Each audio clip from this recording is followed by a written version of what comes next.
viéndose en forma visible y lucha con Jacob. ¿Qué quiere decir esto? Bueno, toma en conexión con la historia completa que teníamos hasta este punto.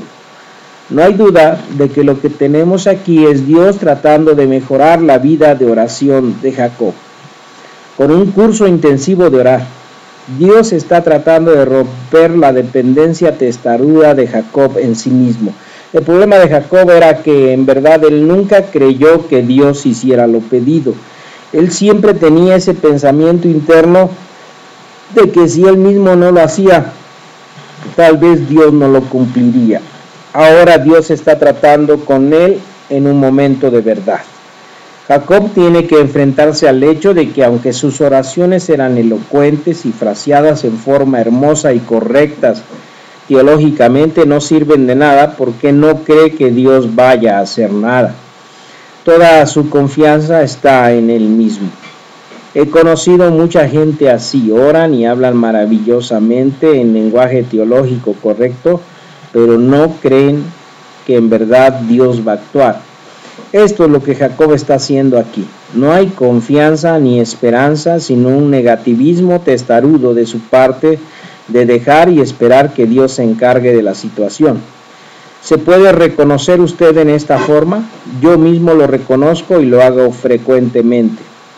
El recuento continúa en el verso 25.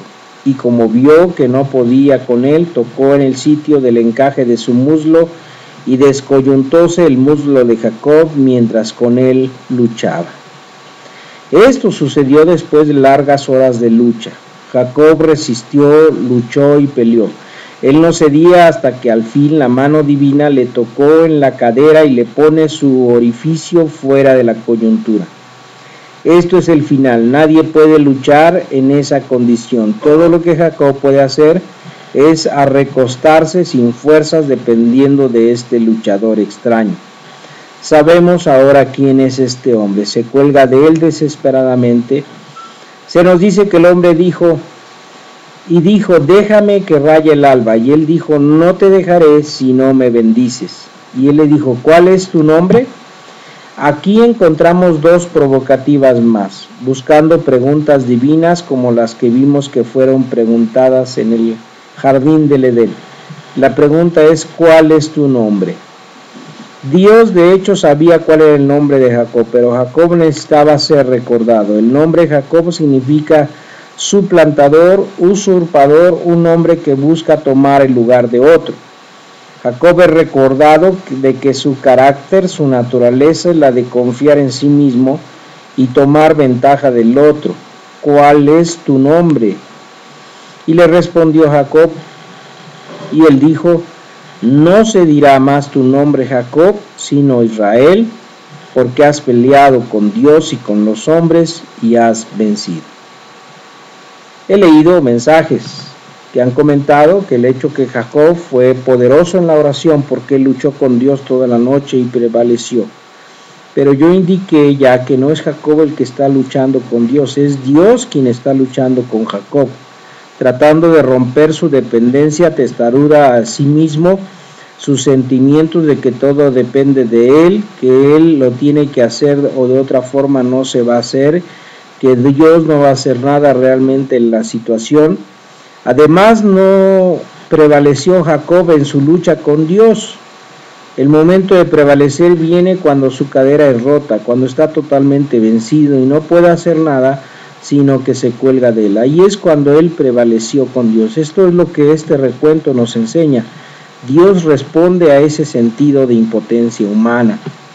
Eso es también lo que Pablo nos enseña en la segunda carta a los Corintios cuando dice, sus fuerzas se hacen imperfectas en mi debilidad, se hace perfecta en mi debilidad, porque cuando soy débil es que soy fuerte. Segunda de Corintios 12:9. He aquí un ejemplo vivo de esto. Jacob es traído finalmente al lugar donde su ingenuidad humana y poder es quebrantado y terminado. En un momento de impotencia, recostado en Dios, pidiendo su bendición, se dice que Jacob prevaleció con Dios. Su nombre fue cambiado a el luchador de Dios. Para mí una de las cosas más notables en el Antiguo Testamento son las muchas maneras que Dios enseña a los hombres a hacer guerra, como ejemplo a nosotros, de cómo Él las pelea. Esta es la historia de Jericó. ¿Cómo Dios toma una ciudad?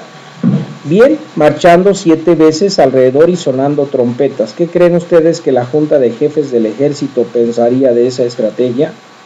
¿Y cómo Dios se encontró con los ejércitos de los filisteos que venían en su contra? Con un retumbe en la cima de árboles de moras. ¿Quién se le ocurriría esa? ¿Cómo Dios vence a los madianitas que estaban en violación de la tierra en los días de Gedeón? Por un bando de 300 hombres que lo único que tenían eran jarros de barro llenos de antorchas. Dios trabaja en forma diferente a las que el hombre trabaja. Nuestro problema es que no creemos, no lo aceptamos, no lo esperamos, no creemos que Dios pueda hacer nada, por lo tanto recurrimos a nuestra ingenuidad humana. Esto es lo que es quebrantado en la vida de Jacob. Entonces Jacob le preguntó y dijo: declárame ahora tu nombre. Y él respondió: me preguntas por mi nombre, y bendíjolo allí. Esta es la segunda pregunta que Dios le hace a Jacob. Era natural de que Jacob le preguntara su nombre, ya que a él se le había preguntado. El luchador divino contesta: ¿por qué quieres saber cuál es tu motivo? ¿Piensas usarme de la misma forma que has usado a todo el que le encuentras? ¿Estás tratando de descubrir cuál es mi fortaleza para tratar de usarla para tu beneficio? ¿Cuál es tu motivo para preguntar? Él lo deja ahí. Aún así lo bendice. Y es una parábola preparada para nosotros, como lo fue para Jacob, para indicar que la fortaleza de Jacob, su poder, su habilidad para actuar, se hizo realidad cuando él vino al lugar de incapacidad y dependencia en Dios. El recuento continúa diciendo: y llamó Jacob el nombre de aquel lugar Peniel, porque vi a Dios cara a cara, y fue librada mi alma. Y salióse el sol pasado que hubo a Peniel, y cojeaba de su anca. Por esto no comen los hijos de Israel hasta hoy día del tendón que se contrajo, el cual está en el encaje del muslo, porque tocó a Jacob este sitio de su muslo en el tendón que se contrajo. Esta práctica se convirtió en un ritual en Israel, diseñada para recordarles de que al momento cuando la oración es más efectiva es cuando realmente creemos que Dios va a hacer algo, porque nosotros no podemos hacer nada.